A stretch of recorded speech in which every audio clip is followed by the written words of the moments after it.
बच्चों, कैसे हैं आप सभी? मैं आशा करती हूँ आप सभी लोग स्वस्थ एवं प्रसन्न होंगे।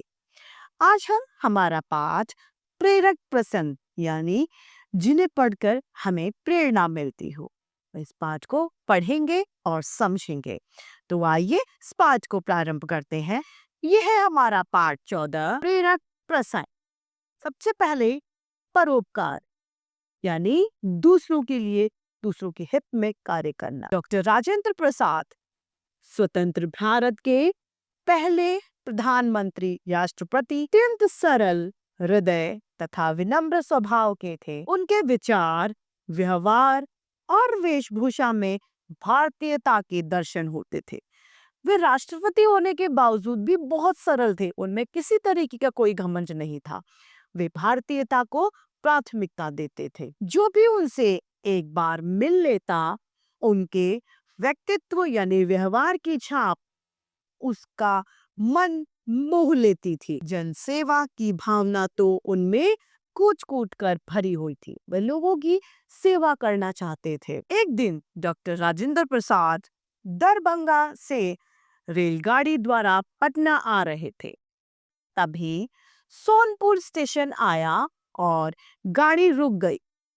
उस समय स्टेशन पर छपरा की ओर से एक गाड़ी आई जो खचाखच भरी हुई थी, यानी उसमें भीड़ बहुत ज्यादा थी। लोग घुसने के लिए एक दूसरे को धक्का देने लगे। जून का महीना था, यानी गर्मी थी। सूरज आग उगल रहा था। भीषण गर्मी के कारण लोग व्याकुल होकर पानी पानी चिल्ला रहे थे। लेकिन पानी पीने के लिए गाड़ी से उतरना भी असंभव था, क्योंकि भीड़ बहुत ज्यादा थी। गाड़ी भी वहां 10 मिनट रुकनी थी। स्टेशन पर पानी पिलाने के लिए कोई भी प्रबंध नहीं था। दूसरी गाड़ी में बैठे थे राजेंद्र बाबू। लोगों की व्याकुलता देख उनका हृदय पसीज उठा। उनको दया आ गई।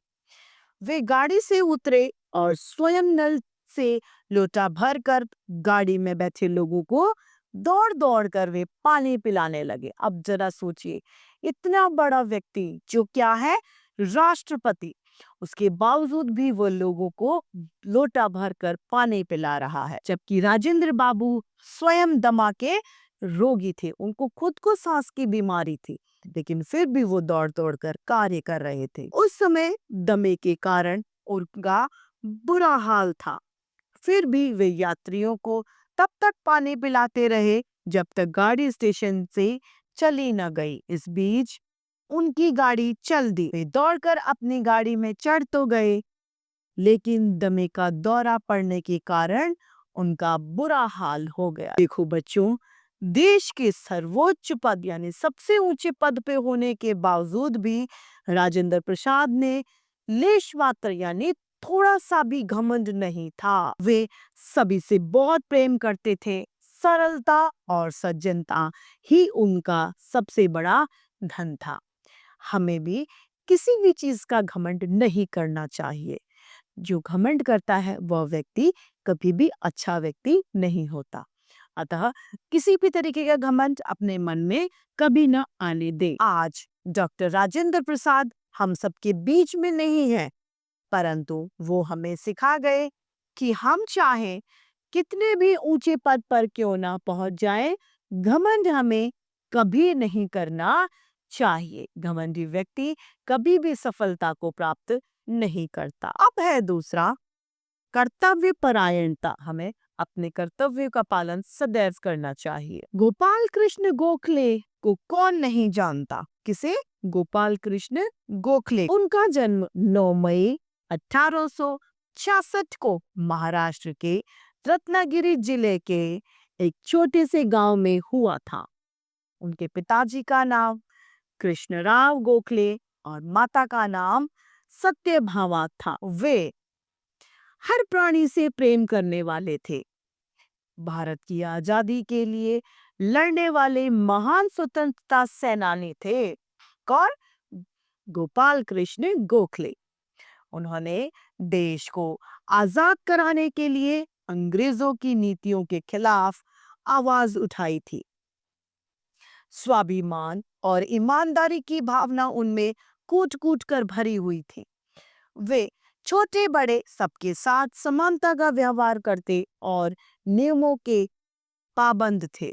वो हर नियम को मानने वाले थे। एक बार जब वे छोटे थे, उनके स्कूल में एक समारोह यानी एक कार्यक्रम आयोजित हुआ।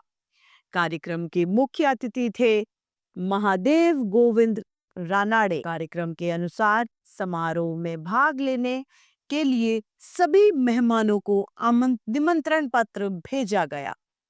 गोपाल को यह कार्य सौंपा गया कि वे समारोह में आने वाले मेहमानों को निमंत्रण पत्र देकर उन्हें सभा स्थल पर यथास्थान बैठा दे। गोपाल खुशी-खुशी यह जिम्मेदारी निभाने के लिए तैयार हो गए। विद्यालय यानी स्कूल में प्रवेश द्वार एंट्री गेट पर खड़े होकर गोपाल सभी अतिथियों को निमंत्रण पत्र देकर उन्हें यथास्थान बैठाने लगते हैं। तभी वहां पर मुख्य अतिथि रानाडे पहुंचते हैं। रानाडे ने उसके निमंत्रण पत्र दिखाने के लिए कहा। रानाडे बोले, बेटा मेरे पास निमंत्रण पत्र नहीं है। गोपाल विनम्रता पूर्वक बोले, क्षमा कीजिए, फिर तो आप अंदर नहीं जा सकते। रानाडे ने कहा, बेटा मैं इस समारोह का मुख्य अतिथि हूँ और किसी कारणवश निमंत्रण पत्र लाना मैं भूल गया हूँ।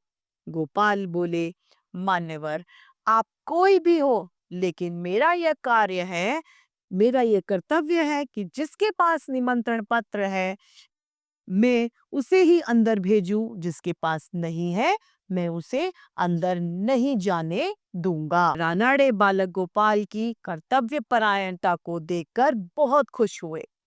तभी वहां रानाडे को देखकर स्वागत समिति के लोग आ गए और उसने गोपाल के व्यवहार के लिए क्षमा मांगी। रानाडे बोले, गोपाल मैं तुम्हारी सच्चाई और कर्तव्य परायणता पर बहुत प्रसन्न हूँ। मुझे तुम पर गर्व है। जिस देश में तुम्हारे जैसे बच्चे होंगे वह देश सदैव ही उन्नति करेगा। ऐसे थे हमारे गोपाल गोखले। तो इस तरीके से हमारा ये पाठ समाप्त होता है। आइए इस पाठ के शब्द ज्ञान को देखते हैं। स्वतंत्र अर्थात आजाद, स्वाभिमान अर्थात आत्मसम्मान, विनम्र यानी विनीत या सुशील, कर्तव्य परायणता यानी कर्तव्य में पक्के, व्यक्तित्व यानी व्यक्ति के विशेष गुण, गर्व यानी अच्छे कार्य पर किया गया अभिमान, व्याकुल अर्थात बेचैन, उन्नति अर्थात तरक्की, असंभव यानी जो संभव ना हो, सदैव अर्थात हमेशा, सर्वोच्च यानी सबसे ऊंचा, लेश मात्र यानी बिल्कुल भी। तो इस तरीके से हमारा यह पाठ प्रेरक प्रसंग समाप्त होता है। मैं आशा करती हूँ आप सभी लोगों को यह पाठ भली भांति रूप से समझ में आया होगा। आज के लिए इतना ही, फिर मिलते हैं। धन्यवाद।